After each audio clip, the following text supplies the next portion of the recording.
Hello and welcome to another episode of Who Knew in the Moment, the podcast. Today, I am honored to have Matt Faircloth with me. Matt is a real estate investor and the founder of the DeRosa Group.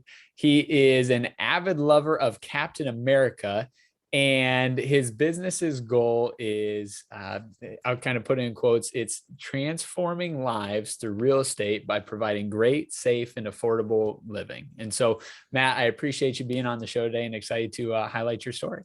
Thank you, Phil. And I appreciate you doing your own intro there, because so many times when you come on, people like, oh, let me just read your introduction. It's always this like kind of corny thing.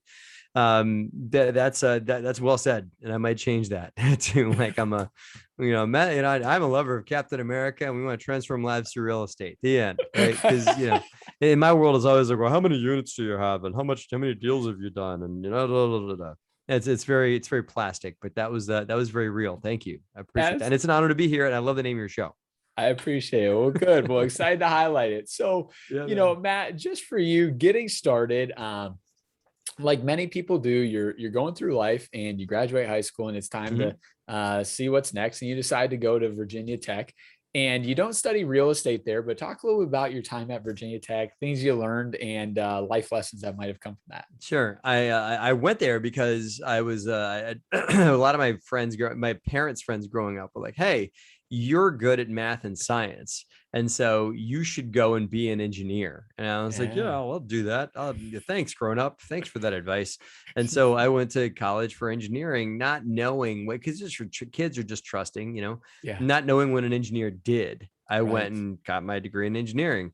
And by the time that I got out of college, I'm like, oh man, I don't want to be an engineer, So I was more of a people person. I developed people skills in college and become more social and had a lot of fun and, built social circles and just did what you do in college. Right. So, and I realized that I loved people through my collegiate interactions, and the job of an engineer that I had seen looked like this person sitting here in a little cubicle at a desk designing a better widget. And I'm like, well, that sucks. I don't want to do, I don't want to do that.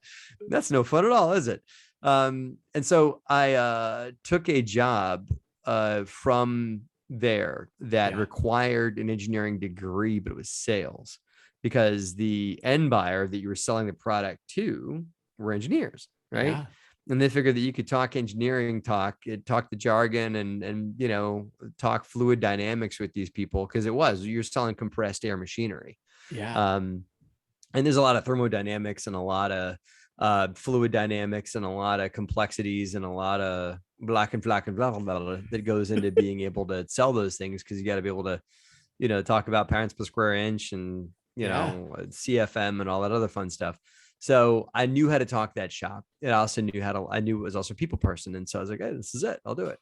Yeah. So I got that job and excelled at it. And that was a pivotal moment, if you will. Absolutely. Yeah. I like it. The dynamic of it, right? You had the information or the knowledge base to work with engineers, but you had developed the personal skills to do the sales side. So you weren't just doing the designing and things like that. Well, and the other option I had, Phil, was to completely sell out and just say, thanks, Virginia Tech, for that engineering degree. I'm going to go ahead and get this job in consulting over here that's got nothing to do with engineering, right? Yeah. And so I was glad to pick something to leverage what I had learned a bit. It was a total niche. I mean, people aren't clamoring out of college like, "Ooh, I want to sell air compressors," Yeah. So it wasn't like it was a line around the block to get that job. But it was a well-paying job. It's just kind of like a niche where like you needed to know how to talk tech. Yes. But you also need to know how to sell. I'm like, that works for me. And a lot of my buddies that were like the social butterfly buddies were all getting jobs at the time with Arthur Anderson, which became Accenture, and getting jobs for the big five, selling accounting work and, getting into the daily grind, doing the 80-hour a week thing, getting into the boiler room of those companies that paid very well. But you pretty much had to leave your soul at the door, when you got into those organizations, right? And they didn't care what your degree was; they just cared if you were willing to work and if you could, if you could just grind, they were willing to bring you in. Yeah. And I'm glad I didn't do that. I'm glad I went for the sales job with it. The company was Ingersoll Rand is who I took the job for. So Yeah. I'm grateful I did that. Absolutely. Now, at some point during your working life, you read a book that many folks have read. It. Some people call it the Purple Bible. Some people call it Rich Dad, Poor Dad, The whatever little you want to purple call book by the little purple book by the Crazy Marine, it. right? Yeah. I that little purple book was put in my hand by my girlfriend, now wife. And to any men or women out there, if a girlfriend or boyfriend puts the little purple book in your hand, marry him on the spot, man, because that means your goals are aligned, right? Yeah. And it means that they think a little differently than the next person. So my girl and I had moved around a bit through Ingersoll Rand, and I ended up in Philly where I met Liz. Yeah. And she put the little purple book in my hand, and that book changed my life. And I'd nailed this is yet another pivotal moment, Phil. Yeah. Playing into your show here. I had sold a bunch of compressed air equipment, like just a big boatload, several tractor trailers full of compressed air equipment to Minute Maid orange juice in Hightstown, New Jersey. And I sold all this stuff, and I got this, at the time, a gargantuan commission check for, 25-year-old that coming off a hangover, 25, that check that size, you're like, oh my goodness, what am I going to do with this money? Yeah. And I didn't know what to do with it, so I put it in savings. I'm like, this is a lot of money. I'm just going to put this over there and pretend like I don't see it, Yeah. And so she put the little purple book in my hand, and the landlord, we used to believe, me and a bunch of my, other getting off a hangover friends, we're all living in a little town called Manayunk in Philadelphia, right? Okay. Yeah. And we're all like, just sitting around, when we're going to live, because our landlord that owned the property was selling the property. Got it. And and the place was kind of a beater. It was okay, but it was a little beat up and needed some work, and didn't have central AC, and just needed a lot. Just I was like, I guess I could buy this house, and I had that money. I'm like, man, that could be my down payment. There you go. And the realtor that sold the house is like, well, I don't know if you want to buy this house, because for this kind of money, you could buy that house over there, next town over, and your little friends here could go move into that house, and those friends could move with you. And I'm like, hey, well, Purple Book says that I could be a landlord. Well, that guy in Purple Book talks about having tenants. Yeah. So I bought the house. That realtor that sold my landlord's house took me and sold me a house too. He made a nice commission. Yeah. I should say that was worthwhile time. He's making pivotal moment for him, right? For meeting this crazy kid that just read the Purple Book, right? Yeah. So I buy a 3-bedroom, 1.5 bath, and my 2 buddies move in with me, and each of them are paying me $500 a month, and my mortgage is $940, right?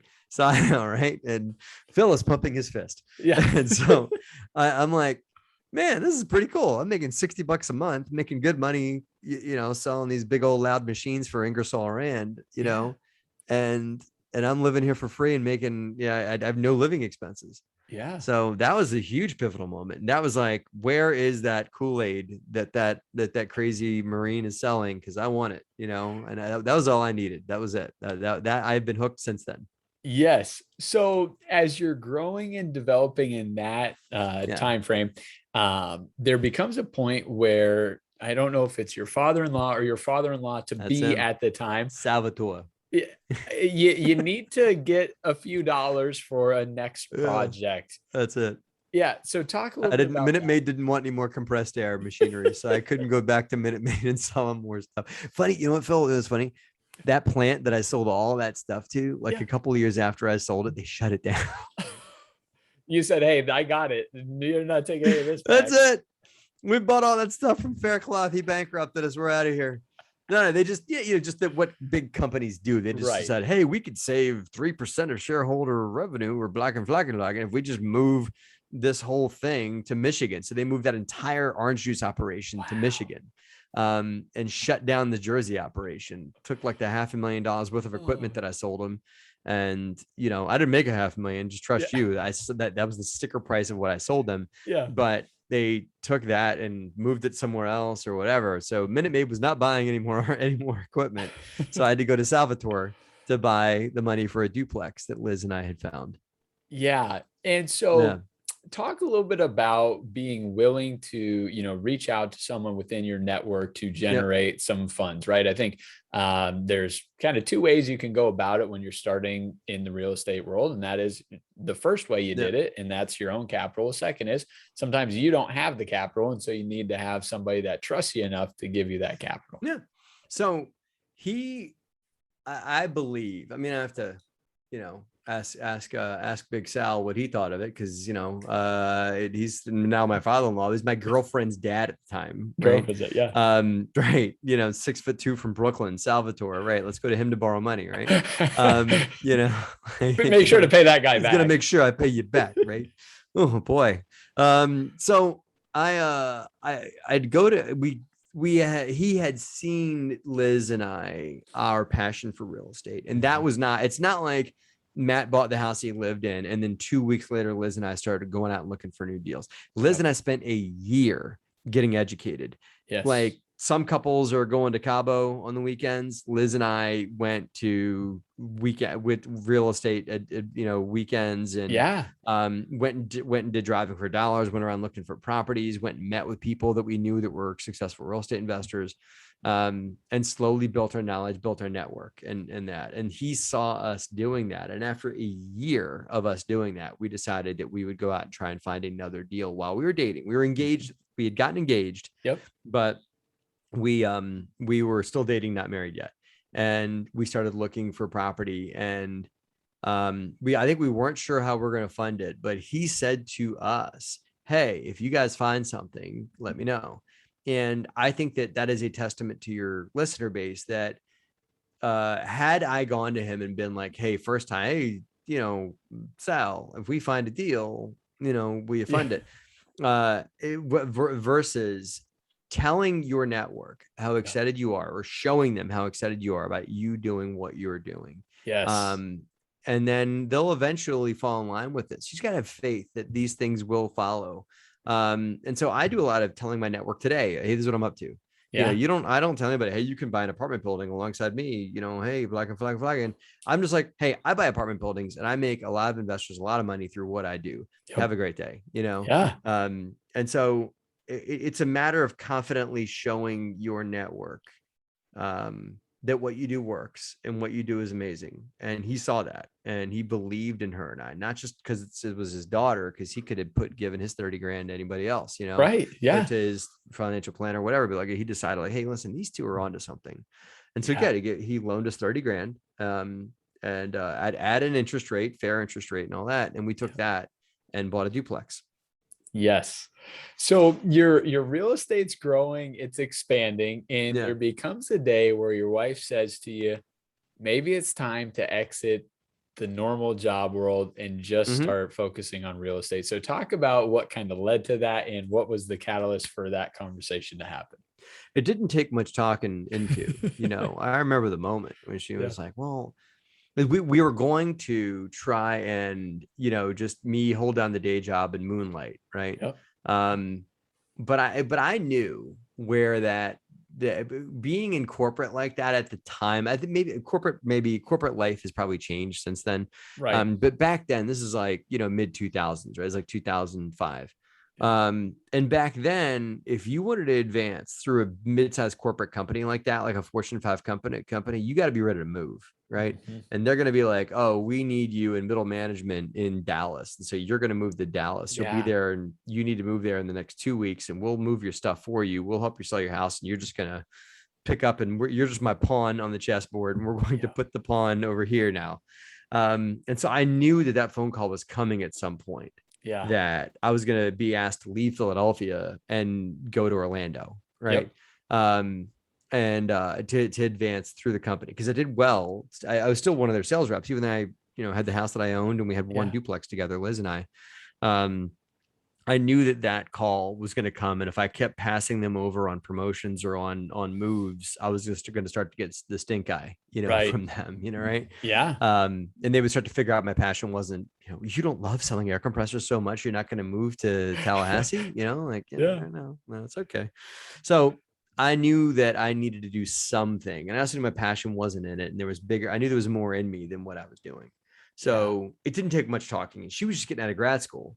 So she wanted to pursue that. Yep. And so if one of us were to go full time, hey, let's go to the guy that's been doing this for 7 years and has hit the glass ceiling Yeah. versus the grad school graduate that just paid however many, thousands of dollars to go to University of Pennsylvania. Yep. Like let's give her grad school degree a shot. Let that rabbit run a little bit and see where that goes. And let's see what I can do with starting a company. So it was an easy enrollment. It was her idea. It was an easy enrollment for me to quit my job. And we also, the biggest thing we did, Phil, is we chose to do this whacked out thing that I wish more young people would do. And that's called living below your means. Yeah. Yeah. Ooh, don't mean not spending all the money that we make every month. Huh. Intriguing. Yeah. So we were able to find a way through our mortgage, and we lived lean, but we found a way to live for between 3,000 and 4,000 a month. Yep. Right. We found a way to make our top line living expenses that cover a family of two, and own a home, not rent. Right. Yeah. So we owned our home, and we were living at like, $3 to $4 grand a month is what we were living on. We weren't living fat. Right. Yeah. Yeah. There were a lot of ramen noodle nights in there. Yes. But we made it work, and that enabled me to build our business. And during the downturn and when things got weird in real estate in 2008, 2009, we were comfortable because it's like, okay, yeah, it's getting cold out there, but we can just hunker down a little bit, Yep. And that was a pivotal moment too. Absolutely. Yeah. So as you're starting off in either single family or duplex type of investment rental properties. Residential housing. Now, for you on that side, is that predominantly due to capital and just only having enough to buy that size of a property, or was that kind of what you were more familiar with, so you didn't want to venture into bigger projects yet? There's a lot of why we did it. A lot of it, there was back then, and this still is the truth, I believe. A lot of the education space around how to learn how to invest and how to build an investing business was around residential housing, because what most people did. Most landlords are residential landlords. There are plenty of commercial landlords, but those that go out and educate others on how to do this business are mostly residential landlords, right? Yep. Residential is the lowest barrier to entry in a lot of ways. Yeah. And if you go back to the mantra of our company, what Liz and I wanted to do, which is to make people's lives better and transform lives to real estate, it is arguable that residential real estate is the best way to do that. Maybe, a lot of other real estate provides jobs and provides economic opportunities and provides a lot of things, which is all true, but it's perhaps perceived to be that way, that residential housing does it too. So we gravitated to that for all those reasons. Yes. Now, over time, like you said, hey, make it through the downturn of, the 07, 08, 09 housing market. And then into 2011, you decide now is a great opportunity to start some outside fundraising and some outside capital coming in. So what led you to make that decision? And what was the market that you started with for the fundraising? So you're making me sound smart, man. You're making me sound smart, right? I mean, we looked at like Salvatore backing us up. That wasn't even like a raising private capital moment. Yeah. I mean, that's in the book, right? But it's not one of those moments that was like, oh yeah, this is just totally raising private capital. At that time, it was my girlfriend's dad helping us out, right? Yeah, right. Like I said, you're making me sound smart. Like Liz and I were like, hey, let's form ourselves a business plan, and we're going to go start presenting capital to people, and we're going to offer them great rates of return and IRRs and cash on cash returns on their money, right? Here's how it really went down. Okay. It didn't go down anywhere like that. Liz was at a alumni networking event for Penn. Remember I said I married a smart girl that went to University of Pennsylvania, right? Yeah. So she's talking to one of her Penn buddies, this guy who's now a financial planner up in Manhattan, right? And she's telling this guy, oh yeah, my husband and I'm running this, so the social, she was working for a personality assessment company, helping them market that help companies put the right people in the right seats. Yeah. Okay. Then she's like, well, my husband also runs a real estate company. We've got some rentals, right? And this financial planner guy goes, real estate, huh? Man, I sure wish I could invest in real estate too, but I just don't have the time. Ding, right? And pivotal moment, right? My wife, God bless her, just looking out for her hubby, goes, you should talk to my husband. Right. Yeah. And I was like, okay, I'll go talk to him. What am I going to tell this guy? Right. So her and I get on the train and head up to Manhattan. Right. Yeah. And me and this guy sit down for breakfast, and he works it out where it's like, so if I were to, you could just tell the language. He goes like, if I were to give you $60,000, I'm like, oh, let's talk about that, what that would look like for you giving me $60,000. I want to hear more about that scenario. Right. Yeah. All joking aside, he's like, well, if you find a real estate opportunity that makes sense, and this is about what I have to put to work, what would it look like? And he was very frank with me about it. And I was like, well, we could do this opportunity, that opportunity. This is kind of what I'm thinking and everything like that. And these are opportunities I see in the market. And, and we just worked it out where he's like, okay, I'm going to be the sweat, Matt's going to be the sweat. This guy's name is Michael. You're going to be the money. And then we're going to ride off into the sunset, And so he wrote a chat. I found two single family homes, little single family home fixer uppers. Yeah. Post economic crash, right? Yep. That were originally valued at like $130,000 or whatever, and they were on sale for $25,000 a piece. Wow. I know, right? They were valued at 130 each back pre-crash. This is like, we deserved a crash at that point, Phil, because an investor could buy those on no money down. Right. And if I can buy a property on no money down, I don't care what the price is. Right. Who gives a shit? Right. Right. So at that time, there was no mortgage. You couldn't get financing on it. Right. So I needed $25,000. And they were beaters, right? Because again, if you don't have much money into something, you don't treat it very well. So the tenants had just destroyed these places, but they were foreclosed back from they were bank owned, and so we bought them from the bank and for $25,000 a piece, renovated them for another $25,000 a piece. My guy Michael came in for $50,000 private equity, and I found another. This is another pivotal moment. That's the guy that showed up. There was a friend of mine, a friend of a friend, that had been buying some real estate around Trenton. And he was financing it through a self-directed IRA loan from a colleague of his, guy that he worked with, that taught him about self-directed IRAs. And his buddy was a landlord too, and was like, hey, I've been borrowing this IRA money as a loan and putting it to work in my real estate business. You should try that too and use my IRA for your thing. And then this guy taught me how to do it. And he's like, okay, so I'm going to put my IRA up. You're going to borrow it. Here's the documents. Here they are. And my retirement account is going to bankroll your real estate company. And the reason why he needed me to do it is because you can't take your retirement account and fund your business with it. Correct. You can't benefit yourself personally. So he couldn't give the money to himself. He had to give it to somebody else. So he gave it to me. And now we're riding off to the sunset, right, Phil? Yeah. So that was my first deal. Again, total pivotal thing of just conversations that come up and you kind of follow the breadcrumbs a bit, Yeah.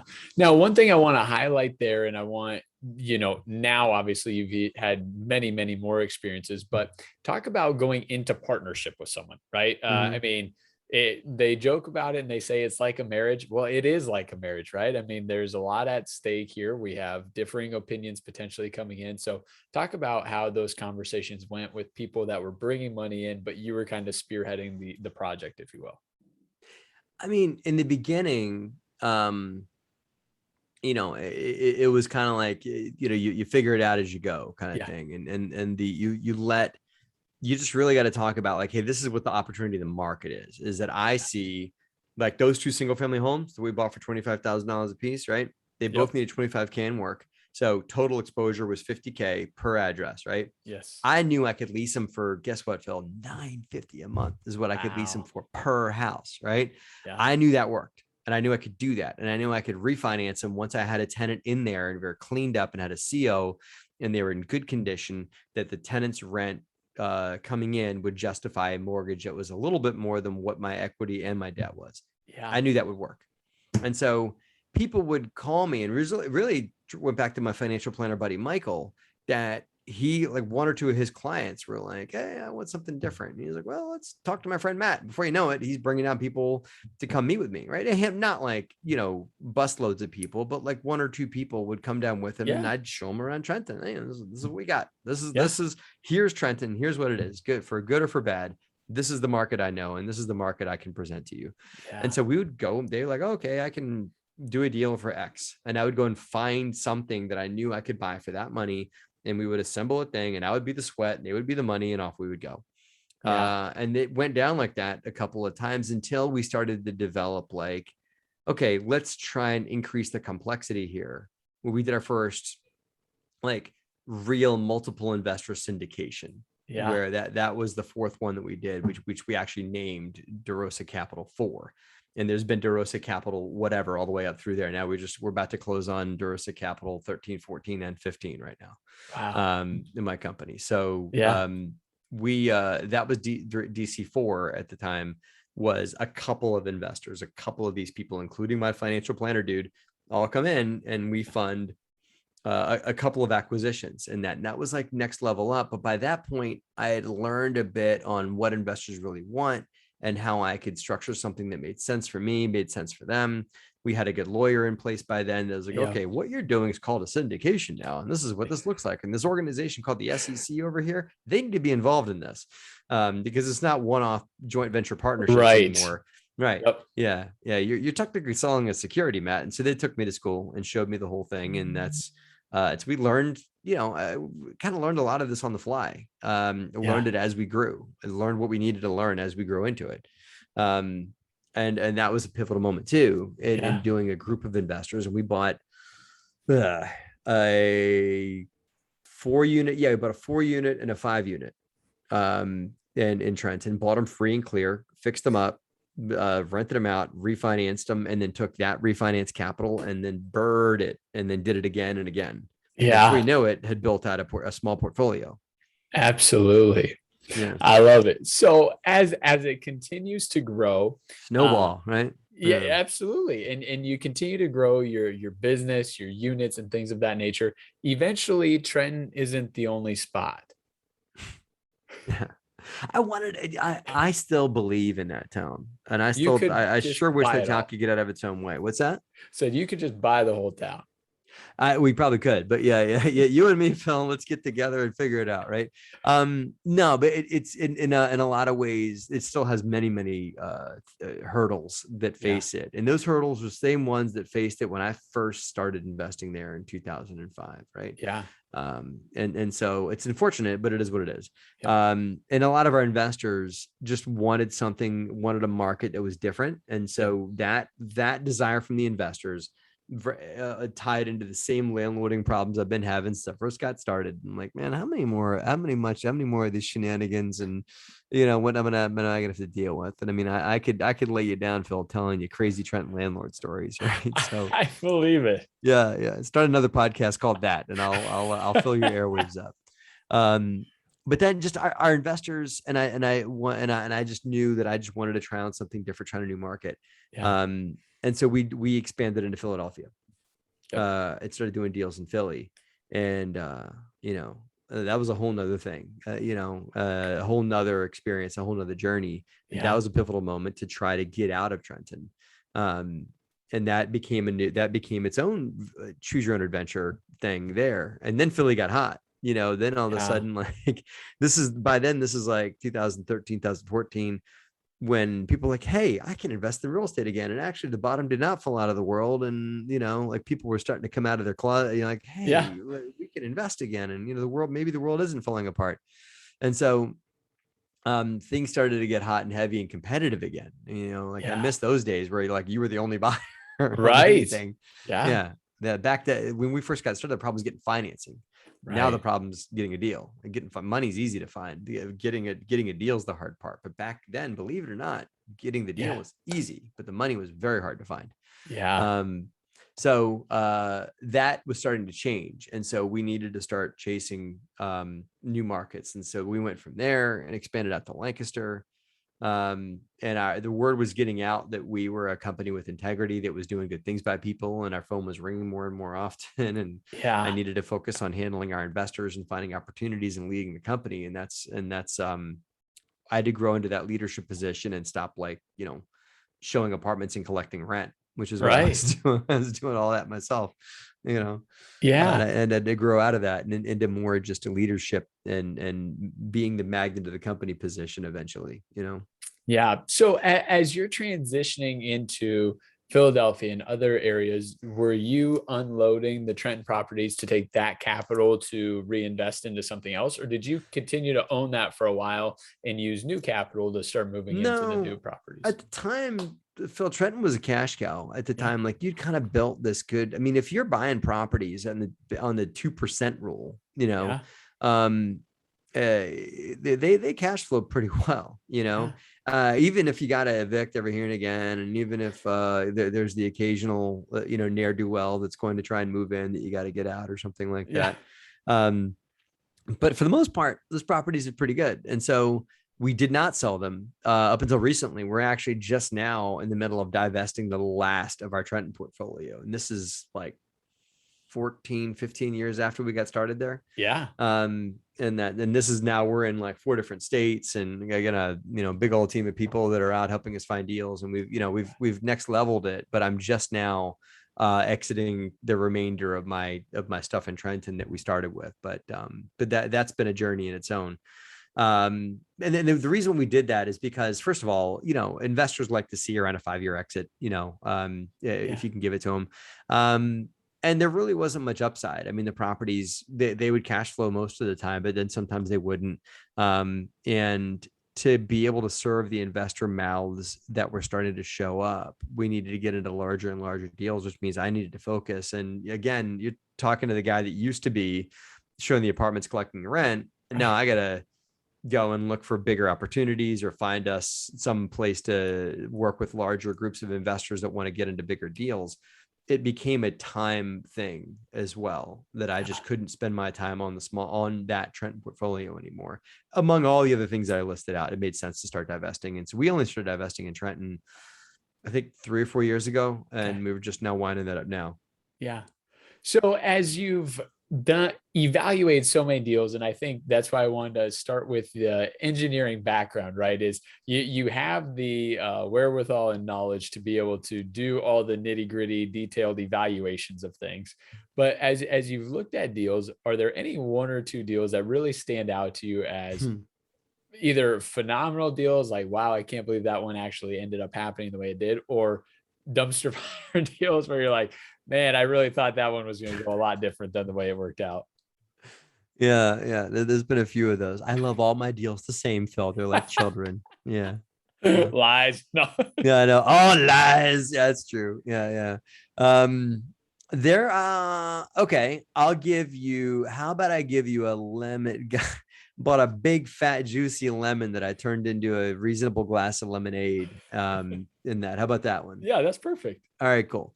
Um, so there I was. No, I'm kidding. Yeah, so we had expanded up a bit. We had access to more and more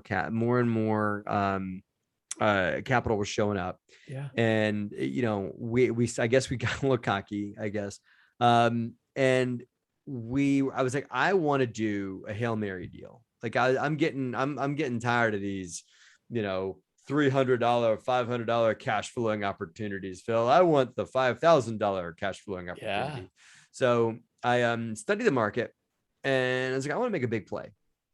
And so I saw that there was the city of Trenton, and I also wanted to make a big difference in the city of Trenton. I Yeah. don't know, Yeah. So the wave of redevelopment was coming in from downtown Trenton, from where all the state office buildings were. The state of New Jersey was by far the biggest employer Hmm. in the city of Trenton, and they still are. They employ like 22,000 people. Wow. So the wave of office space getting gobbled up by the city of Trenton was heading eastward, right? Yeah. And I was like, okay, I'm gonna buy just outside that bubble, and like office buildings and the lobbyist firms, and the third party companies that support the state and all that kind of stuff are just getting bow, bow, bow, bow. And the state of New Jersey was out there paying $18 a month, $18 per square foot Got in it. rent, which is pretty good, Yeah. you know? Yeah. And I found myself an office building just outside the bubble for $55 a square foot that I could buy it for. Okay. And Yeah. I'm like, that's easy math. Right. Well, I can buy that, and I get a third of my money back every year in rent, and they pay the expenses on top of that. So for those that don't know, on a lot of times a commercial, your tenants will pay your real estate taxes, your insurance, your overhead, your operating expenses. As long as you keep a good wall up and you keep the roof from not leaking, they'll take care of the rest. You know. Yeah. So I was like, I'm going to go buy this $55 square foot office building, and I'm going to go and hire that same broker to lease it to the state of New Jersey. I'm brilliant. And on the math, the numbers worked. Yes. Then this is like 2007, 2008, right? This is before we were raising capital. We had refinanced a lot of capital out. Of a few of the assets we had done from 2005 to 2008. Everybody was doing that. There were people refinancing multiple times in a year because things were going up. Right. So we had taken a lot of that refi capital, and we decided we're going to push all in and buy this office building, right? Yeah. And so we do, and we buy, and again, bank financing to buy a vacant office building, pre-crash vacant office building with some of our own equity, that we were going to just cross our fingers and hope the state of New Jersey would come and give us big fat rent check on. Right. Yeah. Then 2008 happens, right? Like right after closing. Okay. Yeah. And the governor of the state at the time, a guy named Governor Corzine, right, was the one who's driving a lot of that push, gets beat in the election by a guy you've heard of named Chris Christie. Yeah. Okay. Yeah. Right. Yeah. And Chris Christie's like, and he was right. This thing is overblown, overspent. Y'all are spending way too much money, and we're going to be pulling this state thing back. And this animal you have created is now going to die. And he pulled the bubble back, pulled the state growth back along with the bubble bursting at the same time. Wow. Right? Yeah. So we're like, now we've got this office building, and we're residential landlords. That's our shtick. What do you do with this 10,000 square foot office complex? Yeah. Right? Luckily enough, for a little while, a Votech high school that was abandoning one of their buildings and having a new building built for them came in and leased it from us for like 9 months. And we're like, and that gave us enough breathing room to get done feeling sorry for ourselves. And the lease that they paid for us was just enough to pay mortgage and pay expenses and stuff like that. Yeah. Fine. So then by the time they moved out, it's like, ghost town in the world. All these companies have shut down. Everybody's laid everybody off. Everybody's like, oh, well, okay, party over. You don't have to go home, but you can't stay here. Turn the lights off. Chris Christie had canceled a lot of leases on a lot of the properties that they were renting out and stuff like that. So we ended up turning the building into a small business center. Through a small investment from us. We just pivoted and turned it into like a Regis office complex. Not been the best, thing. It's been a bit of an albatross around our neck sometimes, but for the most part, it's been a place where we expanded our brand. And it's been an okay asset, and it's been something that we dealt with. But I do believe, Phil, in a lot of ways that it stunted our growth. And had we just stayed in residential housing, it would have been spent that money on a residential housing piece. It would have been a different move, because during the crash, my rent didn't take a blink on my residential housing. It didn't really go down. What did go down was property value, but what didn't go down was people's incomes. And if their income went down and they couldn't afford to live there anymore, there was somebody else down the block that could live there. Or you could maybe take a 10% rent cut and lease it to somebody else. So that lemon was that building. Yep. The lemonade that we made was office building, and moved ourselves in there. It became a hub for us for a while. But it's still been a bit of a labor of love, mostly labor, that's mostly great. labor, not too much love. But that's been one of those pivot moments that I look at it and I was like, when I bought it, I'm like, I'm going to become an office building landlord. Screw this residential housing thing. And now I'm like, Phil, you could not put a shotgun to my head for me to buy another office building at this point. Forget about COVID and like that. It's just, it's just more than I want to deal with. I'd rather just do residential housing because I know I know how to operate that. And Yeah, it's not like learning to speak another language. So anyway, absolutely. that's my story. That's a great story. That's a great story. Now, I want to be respectful of your time, but there's two things left I want to make sure we do talk about. And one of them is a connection that you've made with the Bigger Pockets group Oh and boy. some of the work that you've done there. So, how did that come to be? And talk about that because you've been impacted I not. won't tell I won't tell the long version of that one. I'll just say that we worked very hard once we got that break, but that was a break as well. Yeah. And that break just so happens that my wife saw that website and was like, hey, these guys are different. This is something. And this is back then, the RIAs were the only place you could go to learn about real estate. There really wasn't that many websites out there teaching about real estate education, Yeah. real estate investors teaching others about real estate investing. Yeah. You know, it was all gurus. If you want to learn about real estate investing, you had to go pay somebody 10 grand. Right. Yeah. You Yeah. know, Yeah. Yeah. there wasn't the place to go that for other investors to teach, like, hey guys, come on, I'll teach you the game. Yep. And that's what's great about Bigger Pockets. So Liz fell in love with it. She's like, this is amazing. This is a great site. Yeah. And so she was like, I think they need authors. And so she gets a hold of them, and the customer service people connect us to one of their people. And the people that we do the phone call with is Brandon Turner. Right. And so we do this conference call with him, you know, and the whole time on the conference call, we're pitching ourselves about like, hey, why we're real estate investors and we should be good to write for your blog or whatever. Yeah. The whole time on the call, I'm calling it Better Pockets. Right. And I looked at my phone, and Liz is blowing me up in like all caps because she's in the other room, Yeah. and she's blowing my phone up. She's going, fool, it's Bigger Pockets, you know? And I was just like, but Brandon was cool about it, you know, and he gave us a shot to write articles for them. And we started writing articles for them, I think in 2013. Yeah. And for like a year and a half or 2 years, I read articles for them. And then it just so happened that they had somebody cancel on the podcast. And we got a phone call about saying, hey, do you want to be on the show? And we're like, yes, of course we'll do it.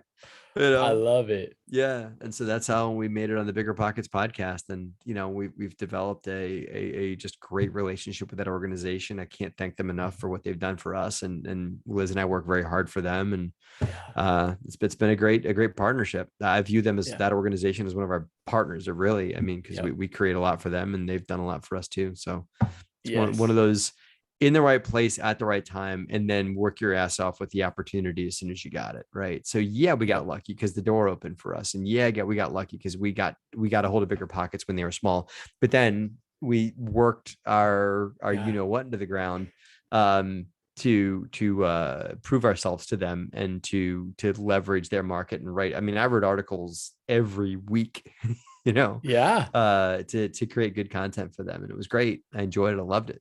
You know, absolutely. I still do. Still love working for them. Yes. And to piggyback off that into the writing, and it's framed right behind you, but you were the author of a book, and it's Raising Private Capital, which once again, we've heard multiple times today how that's impacted your real estate growth. But talk a little bit about that and, you know, the notoriety that's given you in that segment, being, you know, one of the thought leaders there. Well, it's funny.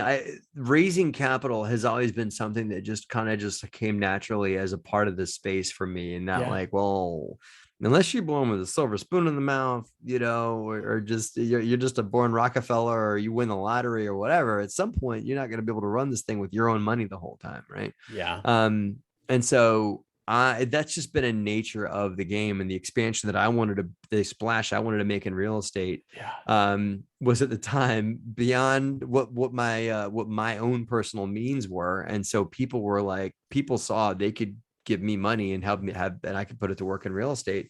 And it was a good partnership. And I firmly believe that that's a great way to help people that don't have time build their financial freedom. So, you know, I was short on money. I have plenty of time to have people out there that have plenty of money but are short on time. It's a good brokerage, you know, because both sides have more than they need of one of those things, money or time. Right. Yep. And so I was able to put a lot of these things together. It just seemed like a no-brainer to me. And I'm like, you want me to write a book on that? That just seems so simple. And like, oh yeah, it's a good topic. And a lot of my articles were about it because it's the life I was leading about doing those kinds of things. So I'm like, all right, I'll give it a shot, you know. And then it was one of those, like, we want you to write a book. And I'm like, all right, well, you know, how hard could it be? Yeah. You know, freaking hard, man. Yeah, it's Writing a hard. book's hard. It's a lot of time, a lot of Yeah, time. dude. Yeah. That's why everybody uses ghostwriters. I did Yep. not ghostwrite Raising Private Capital. I wrote that. There's a lot of coffee Matt drank at Starbucks writing Raising Private Capital. A lot of Yeah. 2 o'clock in the morning nights, or weekends away from my family or whatever, writing that book. But I wrote it. It was a labor of love. I loved it most of the time, Yeah. and it was a great journey, and it was a great way. It was cathartic in some ways to tell a lot of my story, because a lot of my story of growing up in real estate investing and growing my company to where it's at is in that book. And a lot of, Yeah. I mean, I didn't pull any punches too. I told some like bad horror stories, like, man, this is where I got my teeth kicked in. Let's tell that Yeah. story, Yeah. so it's not a Matt celebration either. Yep. It's like, here's what I did good, but here's what I did and learned from the good side. Here's what I didn't learn from the bad side too. So I'm very proud of it. And I'm grateful that I got the opportunity to write it. And I'm grateful that I got the opportunity to change a lot of people's lives. And I still get people to come up to me and say, hey, listen, I read your book, and I was able to do my first real estate deal with it, or my first equity deal, or I made my investor X amount of dollars because they work with me because I read your book. Yeah. So it's very fulfilling to know that you do something, you take a risk on something, you don't realize it's going to make a difference or not. Yeah. And like this, like for my YouTube channel or for my book or whatever, or this interview, right? Yeah. That you just never know the life that you're going to get to touch. If I just get up there and do my best to tell the truth and not pull any punches and try and be just funny enough, and be just entertaining enough to, but educating enough too, and tell a bit of my raw story that's going to make a difference for people. You never know. Yeah. And I'm just grateful to know that Raising Private Capital has been able to make a difference for people that have read it. Absolutely. Well, Matt, I appreciate you being on today and sharing your story. Thanks, man. I mean, it's been so cool to just see some of the underlying tones that have transcended throughout all of the different projects. But one of the things that I have to be highlighting is, you talked about, it wasn't just talking about it, it was showing people that you were actually doing it, right? When it was originally getting equity or funding from your father-in-law to be, when people started to recognize that you were growing your business, they wanted to be a part of that. And so I think when you walk the walk, it backs up the talking that's going on. And so I love your story. Thank you for sharing it. In probably 5 years, we'll have to do this again when you've gone from hundreds and hundreds of units to thousands of units. We are at thousands, You're Phil, in thousands. just so you know. Let's go. We broke over 1,000 last year. Yeah. Let's so go. we're next level, man. And I hope it's not 5 years, man. I'm enjoying our conversation. I love the name of your podcast, because I believe that we all have those pivotal moments where you go left. It's like life is like a choose your own adventure, right? You go left. This thing's you take the blue pill, this is going to happen. You take the red pill, that's going to happen. Whatever. And it doesn't matter which pill you take, because life all takes you to beautiful places. But it's really interesting in looking back at the decisions that we've made and thinking about, where those moments took us and that. Yes. So I appreciate your show, and you better not wait 5 more years to have me on the show. All right. I won't. I got to hear it. You guys heard it first. We're not waiting 5 more years. So thanks again, Matt. Cool.